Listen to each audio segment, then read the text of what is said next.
ఉండేటట్టు వచ్చా.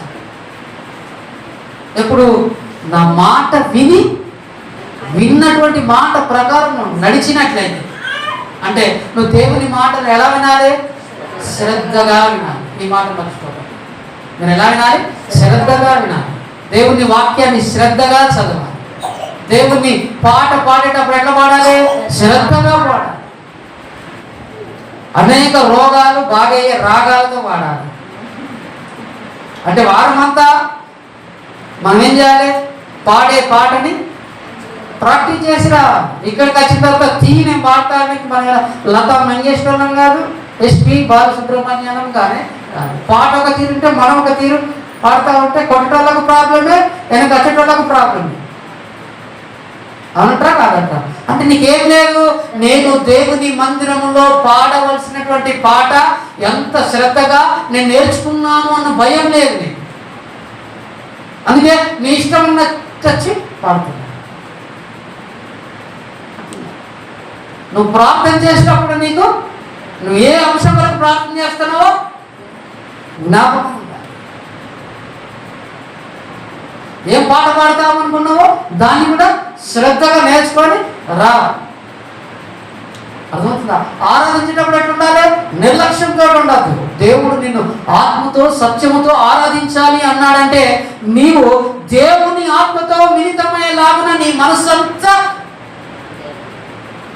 దేవునిపైనే ఆనుకునే రీతిగా ఉండాలి. అప్పుడు ఆయన ఆత్మాభిషేకం నీ పైకి వచ్చినప్పుడు, ఆ ఆత్మ నిన్ను అభిషేకించినప్పుడు నువ్వు ఆత్మతో ఆరాధించడం ప్రారంభిస్తావు. నేను ఇలాంటి ఆరాధననే కోరుకుంటున్నాను అంటున్నాడు దేవుడు. ఏదో ఇట్లా చప్పట్లు కొట్టేసి ఏదో నువ్వు పాడాలంటే పాడాలన్నట్టు అట్లా కాదు నేను కోరుకుంటున్నాను. మనస్ఫూర్తిగా నీ ఆరాధన కోరుకుంటున్నాను. మనస్ఫూర్తిగా నువ్వు నన్ను స్తుతించడం నేను కోరుకుంటున్నాను. అందుకే మనం దేవుని మందిరంలో ఎలా ఉండాలి? శ్రద్ధగా ఉండాలి. దేవుని మాట వినేటప్పుడు శ్రద్ధగా ఉండాలి. దేవుని యొక్క వాక్యానుసారమైన జీవితం చేసేటప్పుడు కూడా నీ విశ్వాస జీవితం ఎలా ఉండాలి? ఈ రోజు నుండి ఎట్లా ఉండాలమ్మా? ఏం పడతాను మాట్లాడద్దు, ఎక్కడ పడితే అక్కడ కూర్చోవద్దు, ఎక్కడ పడితే అక్కడికి వెళ్ళద్దు, ఏది పడితే తినద్దు. ఇవన్నీ కూడా దేవుడు చూస్తున్నాడు అన్న భయం లేకుండా. దేవుడు చెప్పినటువంటి దానికి ఏదైనా విరుద్ధంగా మనం మార్గం మారిందా? అందుకే అన్యుల ఆచారబద్ధమైనటువంటిది దేనినైనా అనుసరించద్దాం. అంటే మనం ఎంత జాగ్రత్తగా ఉండాలి. మనం ఉన్నది ఎక్కడ? యూదుల మధ్యన.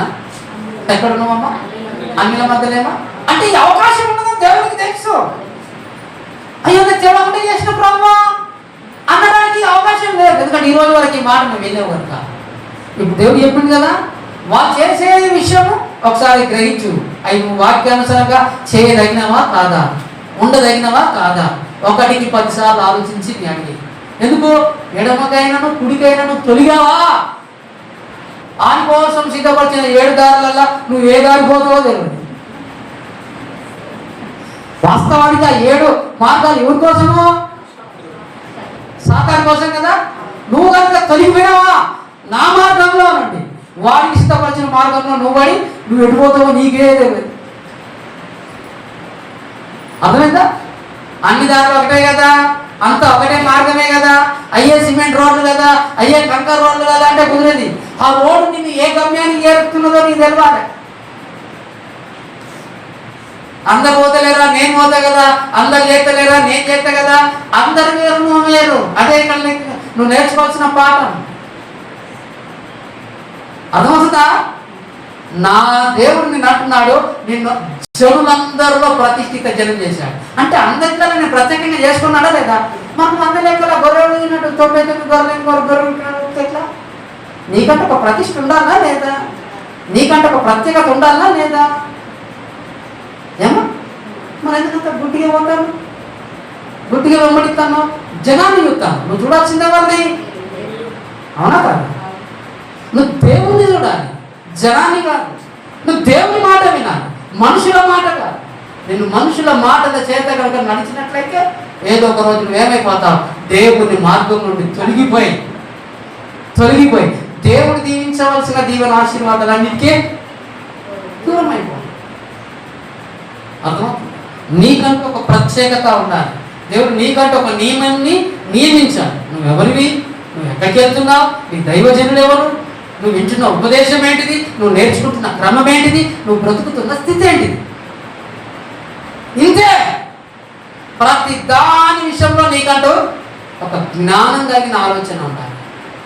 లోకం పోయినట్టుగా మనం లోకానుసరమైన వెంబడిపు మనకు ఉండదు. మనము దేవుని మాట ప్రకారమే ఉండాలి. దేవుని మాట ప్రకారమే జీవించాలి. అప్పుడు నీ దీవెన, నీ ఆశీర్వాదం